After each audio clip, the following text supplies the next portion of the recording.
আসুন বাংলাদেশের স্বাস্থ্য খাতকে একটা রোগী হিসেবে দেখি। যদি তাই হয় তবে বলতে হবে তার অবস্থা কিন্তু বেশ গুরুতর। আজ আমরা এই সিস্টেমটার রোগ নির্ণয় করার চেষ্টা করব, দেখব এর পেছনের আসল কারণগুলো কি আর সমাধানই বা কোথায়। সংখ্যাটা দেখুন একবার, ৭০ লক্ষ। গত ৫ বছরে শুধু চিকিৎসার খরচ জোগাতে গিয়ে এই বিপুল সংখ্যক মানুষ গরিব হয়ে গেছেন। এটা কিন্তু শুধু একটা পরিসংখ্যান না, এটা আমাদের স্বাস্থ্য খাতের মানবিক সংকটের একটা ভয়াবহ ছবি। তো প্রশ্নটা আসেই, আমাদের এই পুরো সিস্টেমটার গভীরে ঠিক কোন সমস্যাগুলো বাসা বেঁধেছে?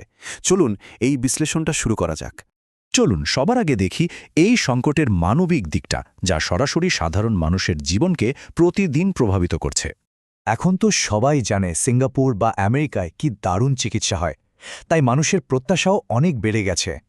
কিন্তু আমাদের সিস্টেম কি সেই প্রত্যাশা পূরণের জন্য আদৌ প্রস্তুত? বাস্তবতা হলো, আমাদের স্বাস্থ্যখাত অতিরিক্ত চাপ আর সীমিত সম্পদ নিয়ে রীতিমতো ধুঁকছে। আর এর ফলেই প্রত্যাশা আর প্রাপ্তির মধ্যে একটা বিশাল ফারাক তৈরি হয়ে গেছে। আচ্ছা, এই তো গেল রুগীদের কথা। এবার একটু দেখি যারা সেবা দিচ্ছেন, মানে আমাদের ডাক্তার আর তাদের শিক্ষা ব্যবস্থা, তাদের অবস্থাটা কেমন। একটা সময় ছিল যখন আমাদের মেডিকেল কলেজগুলোতে দারুণ সব শিক্ষক ছিলেন, যারা সত্যি নিবেদিত প্রাণ ছিলেন। কিন্তু সেই আইকনিক ব্যক্তিত্বরা অবসরে যাওয়ার পর একটা বড় শূন্যতা তৈরি হয়েছে, যা আর পূরণ হয়নি। ফলাফল, এখন বেসিক বা ক্লিনিক্যাল কোনো ক্ষেত্রেই মানসম্মত শিক্ষকের অসংখ্য অভাব, আর এর সরাসরি প্রভাব পড়ছে আমাদের ভবিষ্যৎ ডাক্তারদের উপর। আর এই বাণিজ্যিকীকরণের ফলে কি হচ্ছে? ডাক্তার অনুপম হোসেনের এই কথাটা শুনলেই বোঝা যায়। কর্পোরেট সংস্কৃতিতে মানসিকতার চেয়ে ব্যবসাটাই বড় হয়ে উঠছে। রোগীকে মানুষ হিসেবে না দেখে একটা বডি হিসেবে দেখা হচ্ছে। এটা চিকিৎসার মূল দর্শনটাকেই প্রশ্নবিদ্ধ করে তোলে। এই সব কিছুর ফলাফল যা দাঁড়াচ্ছে তা কিন্তু বেশ ভয়ের। একদিকে যেমন আমরা ভালো ডাক্তার পাচ্ছি না, তেমনি যারা কষ্ট করে বিদেশে উচ্চতর ডিগ্রি নিচ্ছেন, দেশের কাজের পরিবেশের কথা ভেবে তাদের অনেকেই আর ফিরছেন না। মানে এক কথায় ব্রেন ড্রেন হচ্ছে। আর পুরো চিকিৎসা ব্যবস্থাটাই দিনে দিনে আরও বেশি বাণিজ্যিক হয়ে পড়ছে। চলুন এবার পুরো স্বাস্থ্য ব্যবস্থার ভেতরের সমস্যাগুলো, মানে এর কাঠামোগত দুর্বলতাগুলো একটু খতিয়ে দেখি। সমস্যার মূলটা কতটা গভীরে এই চার্টটা দেখলেই কিন্তু পরিষ্কার হয়ে যায়। যেখানে দরকার জিডিপির অন্তত ৪.৫%, সেখানে আমরা বরাদ্দ করছি ১%-এরও কম। এই দীর্ঘদিনের অপর্যাপ্ত বাজেটই পুরো সিস্টেমটাকে প্রায় পঙ্গু করে ফেলেছে। শুধু বাজেট না, সরকারি হাসপাতালগুলোর অবস্থাটা একবার ভাবুন তো। ঢাকা মেডিকেলের মতো একটা জায়গায় একটা বেডের জন্য প্রতিদিন লড়ছেন ১৪ জন রোগী। চাপটা কি ভয়াবহ একবার কল্পনা করুন। আর এই চাপের সুযোগে কি হচ্ছে? ব্যাঙের ছাতার মতো গজিয়ে উঠছে বেসরকারি মেডিকেল কলেজ, যাদের অনেকেরই মানের কোনো ঠিক ঠিকানা নেই। অনেক সময় দেখা যায় পাশ করার পর কলেজটাই বন্ধ হয়ে গেছে, আর ছাত্রদের ডিগ্রিটা মূল্যহীন হয়ে পড়েছে। এটা পুরো সিস্টেমের জন্য একটা ভয়ঙ্কর ব্যাপার। এতক্ষণ তো আমরা সিস্টেমের বড় বড় অসুখ নিয়ে কথা বললাম। এগুলোর সমাধান জটিল এবং অবশ্যই সময় সাপেক্ষ। কিন্তু এমন একটা পথ আছে যেটা প্রায়ই আমাদের চোখেই পড়ে না, আর যা ব্যক্তিগত পর্যায় থেকেই শুরু করা যায়। আর সেটা হলো রোগ প্রতিরোধ। এই তথ্যটা শুনলে অবাক হতে হয়।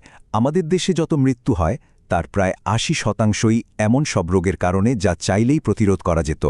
ভাবুন একবার, আমরা চিকিৎসার পেছনে লক্ষ লক্ষ টাকা ঢালছি, কিন্তু রোগ প্রতিরোধের সবচেয়ে সহজ উপায়গুলোকেই পাত্তা দিচ্ছি না। এই ৮০%-এর মধ্যে কি কি আছে? সেই পরিচিত নামগুলোই: heart attack, stroke, hypertension, cancer, diabetes. এই রোগগুলো একবার হলে রোগীর নিজের এবং পরিবারের জীবনটা দুর্বিষহ হয়ে ওঠে। অথচ এর সমাধানটা কিন্তু খুবই সহজ, আর বলতে গেলে প্রায় বিনামূল্যের। আর সেটা হলো নিয়মিত শারীরিক পরিশ্রম বা ব্যায়াম, বিশেষ করে হাঁটা। কিন্তু শুধু হাঁটলেই হবে না, এর একটা নিয়ম আছে। ডক্টর হুসেন যেমনটা বলছেন, প্রথমে ১০ মিনিট গা গরম করতে হবে, এরপর গতি বাড়িয়ে মিনিটে ১০০ থেকে ১২০ কদম, এভাবে অন্তত ৩০ মিনিট। একেই বলে ব্রেস্ক ওয়াক, যা ফ্যাট বার্ন করতে আর সুস্থ থাকতে সবচেয়ে বেশি কার্যকর। চলুন এবার আলোচনার পরিধিটা আরেকটু বড় করি। কারণ একজন ব্যক্তির স্বাস্থ্য শুধু তার একার ব্যাপার না, এটা আসলে পুরো সমাজের সুস্থতার সাথে ওতপ্রোতভাবে জড়িত। স্বাস্থ্যের যে আনুষ্ঠানিক সংজ্ঞা, সেখানে কিন্তু শুধু শারীরিক সুস্থতার কথা বলা নেই। বলা আছে শারীরিক, মানসিক এবং সামাজিক, এই তিনটারই পরিপূর্ণ সুস্থতার কথা। আমরা প্রায়ই শেষের দুটো দিক একদম ভুলে যাই। ডাক্তার হোসেন ঠিক এই সামাজিক দিকটাতেই আলো ফেলেছেন। তিনি একটা প্রজন্মের বদলের কথা বলছেন।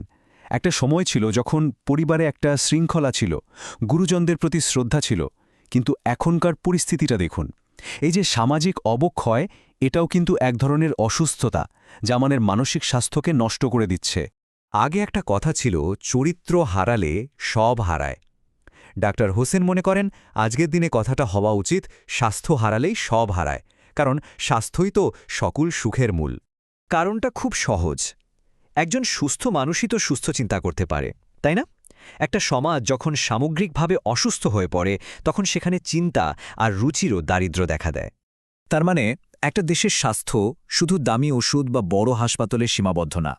এটা আসলে নির্ভর করে আমাদের প্রত্যেকের ব্যক্তিগত পছন্দ আর সামাজিক মূল্যবোধের ওপর। তাহলে শেষ প্রশ্নটা এটাই, একটা সুস্থ জাতির দিকে এগিয়ে যাওয়ার শুরুটা কি সত্যিই একটা ছোট্ট পদক্ষেপ, মানে হাঁটা থেকেই হতে পারে?